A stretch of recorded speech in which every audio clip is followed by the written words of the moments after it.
DC में Indian lobby है, Indian diaspora है। तीसरे नंबर पर व्हाइट हाउस की इंडियन अपॉइंटमेंट्स हैं।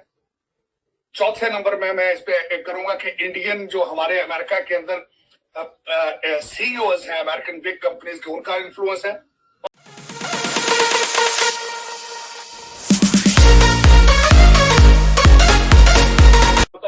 पाकिस्तान के जो सबसे यंगेस्ट वजीर खारजा हैं, उनको अमरीकी वजीर खारजा ने, अमरीकी सेक्रेटरी ऑफ स्टेट ने दावत दी है कि वो आए।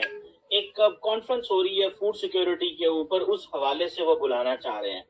आप बिलावल भुट्टो जरदारी के विजिट को अमेरिका में कैसे देखते हैं, और खासकर इस तनाजर में जो पिछले 2.5 साल में खासकर बाइडेन एडमिनिस्ट्रेशन जब से आई तो जो हालात खराब हुए, आपका अपना ताल्लुक भी रिपब्लिकन पार्टी से, और आप व्हाइट हाउस के टेम्परेचर को, स्टेट डिपार्टमेंट और यहाँ के मीडिया के टेम्परेचर को बहुत अच्छे से जानते हैं। जरा इस लेंस से हमें बताइएगा कि इनको विजिट को कैसे रिसीव किया जाएगा, और आप क्या समझते हैं, कोई बेहतरी की उम्मीद है या कि अमेरिका के अंदर गमो गुस्सा है? आप इसको कैसे देखते हैं?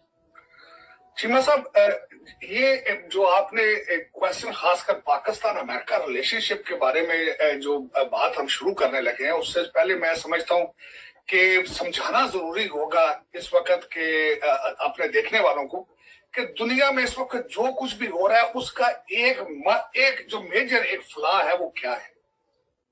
वो ये है कि इस वक्त जब रशिया टूटा, जब और उसने अमेरिका को एक स्पेस दी to become a sole super power on the planet, एक टाइटल मिला, तो उस टाइटल को, अब वो टाइटल जो है वो अमेरिका अपने हाथों से लूज होता नजर आ रहा है।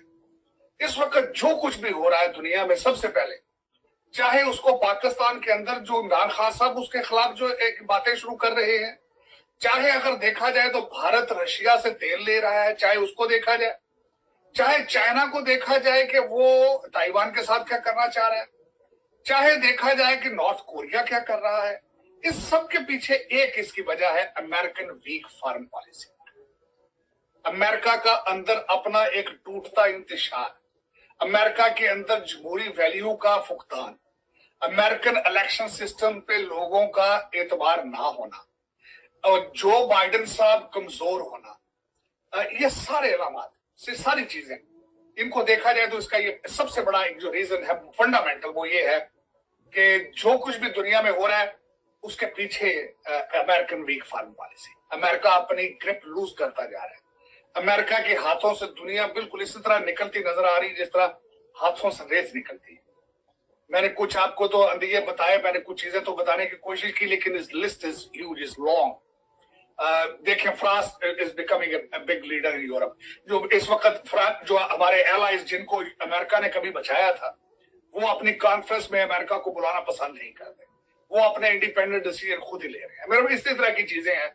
वरना देखें, इमरान खान साहब जिस तरह हालते जंग में जाना चाहते हैं अमेरिका के साथ, अगर अमेरिका की फॉरेन पॉलिसी स्ट्रांग होती तो आज ये टाइम नहीं आना था। मैं ये सबसे पहले एक फंडामेंटल चीज सामने रखना चाह रहा था। अब क्योंकि उसके साथ बाई प्रोडक्ट्स हैं, ये फूड सेफ्टी की जो इस वक्त जो कॉन्फ्रेंस हो रही है 12 से 18 मई तक, और जिसके बारे में कॉल भी की गई है, उसके बारे में सबसे बड़ा एक रीजन ये है कि रशिया ने, रूस ने यूक्रेन की पोर्ट्स को ब्लॉक कर दिया है, और वहां से फूड सप्लाई चेन जो चीजें वहां से मिडिल ईस्ट जाती थी और जो अफ्रीका जाती थी वो ब्लॉक हो चुकी, और फूड सेफ्टी की, और ये सारी चीजें डिस्कस की जाएंगी यहाँ पे।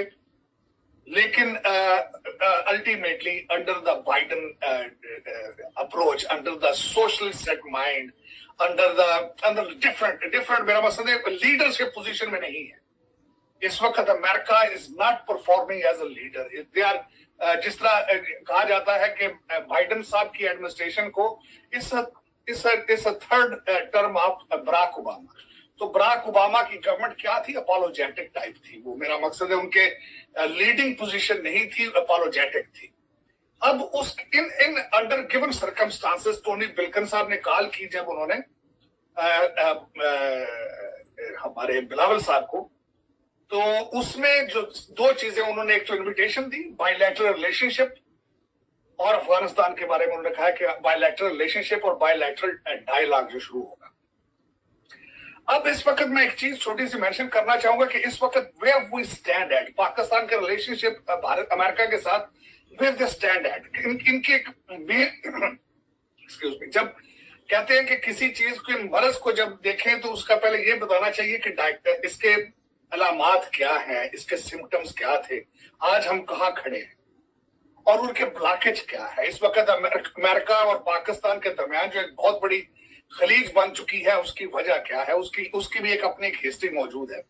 सबसे बड़ी तो एक तो ये है कि इस वक्त इमरान खान साहब एंटी अमेरिकन कार्ड खेल रहे हैं और खासकर बार बार इसको रिपीट कर रहे हैं। हालांकि उन्होंने अब से चंद घंटे पहले ओवरसीज पाकिस्तानीज को भी जो उन्होंने खिताब किया है उसमें भी एंटी अमेरिकन उन्होंने चीजें की है।